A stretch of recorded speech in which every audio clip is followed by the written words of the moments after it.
Hello students, this is English ABC. और English ABC आपसे पूछता है कि बोलो इंटर इंग्लिश कैसा है। बिहार स्कूल एग्जामिनेशन बोर्ड के स्टूडेंट्स, चाहे आप आर्ट्स के हों या साइंस के हों, इंटरमीडिएट के, आपका इंग्लिश का एग्ज़ाम अब बस कुछ ही दिन दूर है। तो ऐसे में समय है कि इंग्लिश कैसा है इसको जानने का। तो आपके लिए जो कुछ इम्पोर्टेंट चीज़ है उस लाइन पर आज हम आपको मतलब एक तरह से टेस्ट करने जा रहे हैं।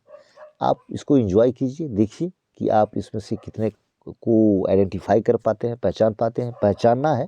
और ये जो भी लाइन आपके सामने आएंगे वो दो पॉइंट ऑफ एंगल से आपके लिए यूजफुल हो। एक तो कि मतलब ऑब्जेक्टिव में भी आपके सामने ये लाइन सब आएंगे और वहाँ पूछा जाएगा कि किस चैप्टर से लिया गया है। और फिर एक्सप्लेनेशन में भी आपके सामने मतलब वो लाइन आता है और आपसे एक्सपेक्ट किया जाता है कि आप उसको आइडेंटिफाई करें कि किस चैप्टर का है और फिर उसको एक्सप्लेन करें, जो भी आप अपने लैंग्वेज में कर सकते हो। तो चलिए आप उन लाइंस को देखें और उसको आइडेंटिफाई करें कि किस चैप्टर का है। बस इतना हम एक्सपेक्ट करते हैं। और अगर आपने उसको आइडेंटिफाई किया तो कितने को आइडेंटिफाई करते हैं उसको मतलब ईमानदारी से, ऑनेस्टली आप बताइए कि आपने कितने को आइडेंटिफाई किया। और चलिए जो पहला सेट है हमारा, हम उसके साथ हैं। जो पहला लाइन है हमारा, सेट नहीं, अब पहला लाइन कह लें। जो पहला लाइन है हमारा वो है, but somewhere behind the blue eyes the simple smile and the soft childish hair his simplicity seemed gradually to have become a kind of cunning. और ये गेस कीजिए कि किस चैप्टर का है, कि मतलब उसकी नीली आंखें, उसकी सरल मुस्कान और फिर उसके चेहरे पर जो वो बचपन वाले बाल अभी तक थे और उसकी सादगी, वो सब धीरे धीरे किसी में बदलने लगी, धूर्तता में बदलने लगी। मैंने इसका हिंदी कर दिया है। अब भी आप गेस कीजिए कि किस चैप्टर का है। और ये है आपका जो द अर्थ चैप्टर है, उसमें बेंजी के बारे में ये कहा गया है कि वो मतलब एकदम एकदम ऐसा लगता था कि बहुत ही सिंपल है, बट वो धीरे धीरे कितना धूर्त हो गया कि अपने माँ बाप को ही ले जाकर उसने बाहर छोड़ दिया, घर में रहने नहीं दिया अपनी पत्नी की बातों में आकर। चलिए अब हम नेक्स्ट लाइन के साथ आपके साथ हैं। आपको आइडेंटिफाई इसी तरह करते चले जाना है कि किस किस चैप्टर का यह लाइन है। अब ये जो लाइन है, दूसरा line, we are in danger of watering away the permanent good for a momentary pleasure. हम लोग एक मतलब क्षणिक आनंद के लिए अपनी जो अस्थाई अच्छाई है उसको खो देने के खतरे में है। किस चैप्टर का है गेस कीजिए। और ये जो चैप्टर है वो है Indian civilisation and culture. Indian civilisation and culture का यह लाइन है कि हम लोग अपनी क्षणिक शांत खुशी के लिए अस्थाई अच्छाई को खो देने के खतरे में है। और जो नेक्स्ट लाइन है वो है line number 3, if a girl is lucky and her parents are alive she goes to her mother's house for the last few months of her pregnancy and about the first 3 months of the baby's life. Hindi में बता दूं कि अगर लड़की ऐसी है जिसके मतलब जो लकी है, जिसके भाग्य अच्छे हैं और उसके माँ बाप जीवित हैं, तो अपने मतलब गर्भावस्था के अंतिम के कुछ महीनों में और अपने बच्चे के जन्म के शुरुआती कुछ महीनों में अपने माँ बाप के घर चली जाती है, अपनी यानी अपने मायके चली जाती है। किस चैप्टर का लाइन है? तो निश्चित रूप से आपने गेस कर लिया होगा कि ये a child is born chapter का लाइन है, जिसे जर्मन ग्रेयर ने लिखा है। चलिए अब नेक्स्ट लाइन, जो नेक्स्ट लाइन है वो 4, It wasn't often that teachers gave one a free gift equivalent to a year's wages। मतलब ऐसा अक्सर नहीं हुआ करता है कि कोई शिक्षक किसी को उसके 1 साल का मतलब जो मेहनताना है, जो उसकी सैलरी है वो उसको दे दे, जितने 1 साल की कमाई है उतना वो उसको फ्री गिफ्ट में दे दे। ऐसा हमेशा नहीं होता है, किस्मत वालों के साथ ऐसा होता है। गेस कीजिए किस चैप्टर का है। ये है द आर्टिस्ट चैप्टर का। जब सीबी के मतलब सीज किए हुए गार्ड्स को, जो उसके गार्ड्स को छीना था, किसने? उसके इथिक्स के टीचर ने। जब क्लास में वो गार्ड को पॉलिश कर रहा था तो फिर उसको लेकर के जो पोर्टर को दे दिया था, तो पोर्टर ने इसे कितने में बेचा था? 50 सेन में। तो वो 50 सेन इक्विवेलेंट था लगभग उसके साल भर के सैलरी के। तो उसी पोर्टर के मतलब दिमाग में यह बात आई थी कि ऐसा हमेशा नहीं होता कि साल भर की सैलरी कोई टीचर किसी को फ्री गिफ्ट में दे दे। तो आर्टिस्ट चैप्टर का यह लाइन है, it wasn't often that teachers give one a free gift equivalent to a year's backs. आपने पहचान लिया होगा। चलिए अब हम नेक्स्ट लाइन के साथ आते हैं। ये line 5, Moloch would not help the corn to grow unless he was allowed to feast on the blood of children। मतलब मलोक जो एक देवता थे मतलब प्राचीन काल के, वो तब तक खुश नहीं होंगे मतलब जब तक कि उन्हें बच्चों के खून की बलि मतलब बच्चों की बलि नहीं दी जाती थी, बच्चों के खून की दावत नहीं दी जाती थी। अंदाज़ा कीजिए किस चैप्टर का है, आपके पढ़े हुए टेक्स्ट का है। ये है ideas that have helped mankind का। मलोक would not help the corn to grow, मतलब उपज अनाज के उपजने में तब तक वो सहायता नहीं करेगा जब तक कि उसको बच्चों की बलि नहीं दी जाए। Ideas that have helped Mankind, और मैं सोचता हूँ कि आपने गेस किया होगा, एकदम correct. Next, but you know how there are wheels within wheels. छठा जो आपके सामने है एक्सप्रेशन वो है but you know how there are wheels within wheels. मतलब आपको पता ही होगा कि कैसे पेंच के अंदर पेंच होता है।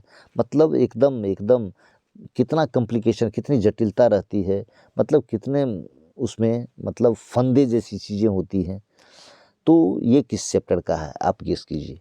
ये है ए पिंच ऑफ सनफ, जहाँ वो सोहनलाल बात करते हुए नानू काका को कहते हैं कि मतलब उनके बेटे रतिराम का जो मामला जो एम्बेसी में जाने का था, वो जो गड़बड़ाया था, किसी ने कान भर दिए थे ट्रेड कमिश्नर के, तो उसी के सिलसिले में यह लाइन है कि वहीं सोहनलाल के मुंह से यह बात निकलती है, but you know how there are wheels within wheels.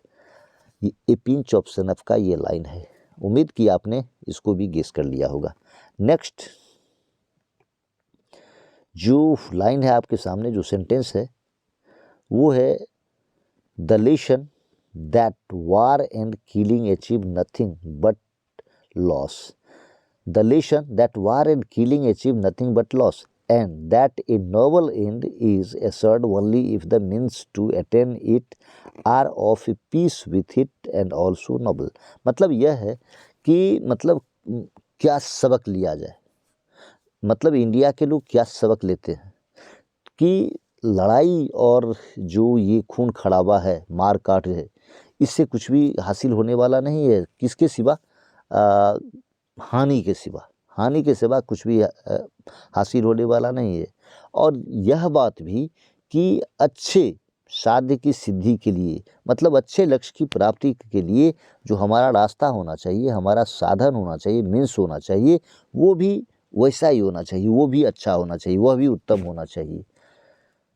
यही है इस इंग्लिश एक्सप्रेशन का सेंस हिंदी में, कि मतलब जो कुछ हमने सीखा है अब तक वो ये है कि लड़ाई और खून खराबे से कुछ भी हासिल होने वाला नहीं है, और अगर लक्ष्य अच्छा है तो उसको हासिल करने के लिए रास्ते भी उसके, यानी उसके साधन भी मतलब उससे मेल खाते होने चाहिए, यानी अच्छे होने चाहिए।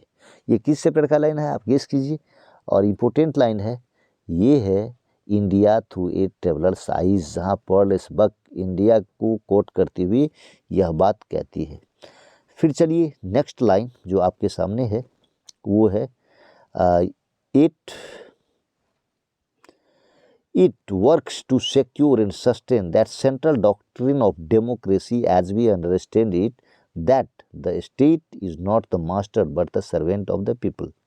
मतलब यह उस दिशा में काम करता है, किस दिशा में, कि मतलब जो प्रजातंत्र का मुख्य सिद्धांत है उसको मतलब एकदम सिक्योर करने में, उसको बनाए रखने में, उसको जारी रखने में इस चीज़ में हेल्पफुल है। वो सिद्धांत कौन सा है कि जो देश है ना, या जो सरकार है, यहाँ स्टेट, अगर बड़ा स्टेट आप देख लें, स्टेट का कैपिटल लेटर से अगर स्टार्ट देख लें आप, तो आप निश्चित रूप से समझ लें कि यह मतलब बिहार या उत्तर प्रदेश जैसी चीज़ नहीं है। इसको आप इंडिया मान लें, अगर कैपिटल एस रहे तो यहाँ मतलब सरकार जो है वो, यहाँ सरकार का सेंस है या राज्य का सेंस है, देश का सेंस है, वह मास्टर नहीं है। मतलब ये किसका है, ये डेमोक्रेसी का मतलब मूल सिद्धांत है, सेंट्रल डॉक्ट्रिन है कि सरकार जो है वो जनता का मालिक नहीं है बल्कि मतलब नौकर है, but the servant of the people. ये किसका सिद्धांत है, तो ये डेमोक्रेसी का सिद्धांत है। लेकिन ये किस चैप्टर का है यह आपको आइडेंटिफाई करना है, और यह जो चैप्टर है वह है how free is the press, जिसको डोरोथी एल शेयर ने लिखा है। इट वर्क्स, एक बार फिर से नज़र डालें आप, it works to secure and sustain that central doctrine of democracy as we understand it. जैसा कि हम लोग इसे समझते हैं कि सरकार जो है या राज्य जो है वो मालिक नहीं है जनता की बल्कि नौकर है। यही है इस लाइन का मीनिंग, और ये how free is the press chapter का है। और अब जो नवा एक्सप्रेशन है हमारे सामने, the air in the house became charge deeply with antagonism, the house itself invisibly but clearly divided. मतलब घर के अंदर की जो हवा है उसमें मतलब वो जहर घुल चुका है, उसमें वह ईर्ष्या भाव एकदम तैर रहा है। साथ ही घर अपने आप में क्या है, मतलब इनविजिबली, मतलब उसमें आप मतलब वो दिखाई तो नहीं पड़ेगा लेकिन एकदम स्पष्टतः बट गया है। यही इस सेंटेंस का मीनिंग है। तो वो कौन सा घर था, आप गेस कीजिए किस चैप्टर का ये लाइन है। और ये जो चैप्टर है वो है द अर्थ। जब बेंजी और उसकी वाइफ, फिर बेंजी के मदर और फादर मतलब पेरेंट्स, वो एकदम मतलब अलग अलग ध्रुव पर चले गए थे, तो उसी घर के बारे में है। The air in the house became charge. घर के हवा में मतलब या आप समझ लें कि उसमें एकदम तनाव आ गया था, जहर घुल गई थी। साथ ही घर अपने आप में मतलब दिखाई तो नहीं पड़ता था इनविजिबली बट क्लियरली, लेकिन एकदम साफ साफ वो बट गया था। और जो आखिरी एक्सप्रेशन है इस सेट का वो है number 10, continue to work with the faith that unearned suffering is redemptive. ये किस चैप्टर का है, तो आप गेस करें। मतलब मीनिंग यह है कि इस विश्वास के साथ काम जारी रखिए कि अगर बिना किसी कसूर के आपको सज़ा मिलती है तो उससे आज नहीं कल छुटकारा मिलेगी, उससे मुक्ति मिलेगी। और ये किस चैप्टर से है, continue to work with the faith that unearned, मतलब बिना कसूर के या बिना कमाए हुए अगर कुछ ऐसी सज़ा मिलती है तो दैट इज़ रिडेम्पटिव, यानी उससे मतलब छुटकारा मिलना तय है। इस विश्वास के साथ काम कीजिए। गेस कीजिए किस चैप्टर का है, और ये जो चैप्टर है वो है I have a dream. That's all. हम उम्मीद करते हैं कि आपका परफॉर्मेंस अच्छा रहा होगा, आपने अधिक से अधिक इन मतलब लाइंस को मतलब आइडेंटिफाई किया होगा कि किस चैप्टर का है। दो एंगल से आपके लिए इम्पोर्टेंट है, एक तो आपके ऑब्जेक्टिव क्वेश्चन में भी ये लाइन सब रहेंगे और उनमें पूछा जा सकता है कि ये किस चैप्टर से लिया गया है, पूछा जाता है। साथ ही एक्सप्लेनेशन में भी ऐसे ही लाइन रहते हैं, ऐसे ही इंपॉर्टेंट लाइन रहते हैं, ऐसे मीनिंगफुल और जिसके पीछे सेंस रहता है वो लाइन रहता है और आपको एक्सप्लेन करने के लिए कहा जाता है। तो चलिए फिर अगले सेट के साथ आते हैं, फिर किसी लाइन पर आपको टेस्ट करेंगे। तब तक बाय। अगर आपको ये वीडियो अच्छा लगा हो तो आप इसे लाइक करें, शेयर करें अपने मतलब मोस्टली फ्रेंड्स के साथ, और हमारे चैनल इंग्लिश CBC को सब्सक्राइब करें। अगले वीडियो के साथ फिर मिलते हैं, बाय।